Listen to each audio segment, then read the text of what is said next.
이번엔 글로벌 특파원 리포트 시간입니다. 미국 현지의 생생한 분위기 신인규 뉴욕 특파원과 함께 알아보겠습니다.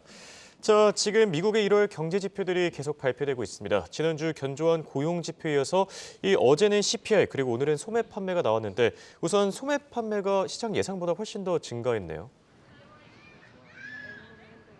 네, 숫자부터 살펴보겠습니다. 미국의 1월 소매 판매가 6,970억 달러로 집계가 됐습니다. 한 달 전과 비교해서는 3% 증가했고요. 월가의 추정치였던 1.8%보다도 상당히 높은 수치를 기록한 겁니다. 11월과 12월 소매 판매는 전월 대비 2달 연속 감소를 했었는데 미국의 소매 판매가 오늘 나온 데이터를 통해서 2달 만에 증가로 돌아섰다. 이렇게 요약을 할 수가 있겠습니다. 그리고 오늘 나온 숫자를 세부적으로 좀 살펴보면요. 모든 항목의 소매 판매가 지난달보다 늘었습니다. 전년 대비로 찾아봐도 가전을 제외한 모든 부분의 소비가 늘어났고요. 항목들 가운데 소매 판매가 가장 많이 늘어난 곳은 백화점이었습니다. 뒤이어서 외식 판매가 7.2%로 높았는데 이렇게 외식 판매가 늘어난 것은 지난 2021년 3월 이후에 처음입니다. 네, 여기에 또 미국에서는 최근 들어 경기 침체가 없을 것이다. 이 노랜딩이라는 단어가 많이 등장하고 있는데 실제로 뒤에 지나가는 시민들 얼굴을 보니까 표정이 많이 밝네요. 확실히 침체된 우려도 많이 사라지고 있는 것 같습니다. 자, 소매 판매가 지금 예상보다 더 늘었는데 이 노랜딩과 함께 어떤 해석들 현지에선 나오고 있습니까? 노랜딩, 그러니까 최근에 조금씩 등장하고 있는, 아직까지 경기 침체 우려 남아 있습니다만 최근에 나오는 미국이 올해 경기 둔화가 없을 수도 있다, 이런 기대감이 있는 시나리오죠.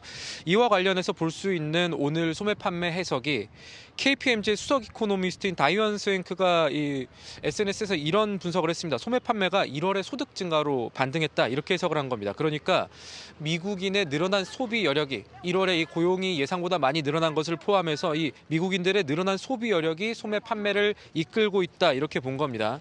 그런데 한편에서는 아직 다 꺾이지 않고 남아있는 미국의 고물가가 소매 판매 액수를 부풀렸을 수 있다는 분석도 있습니다.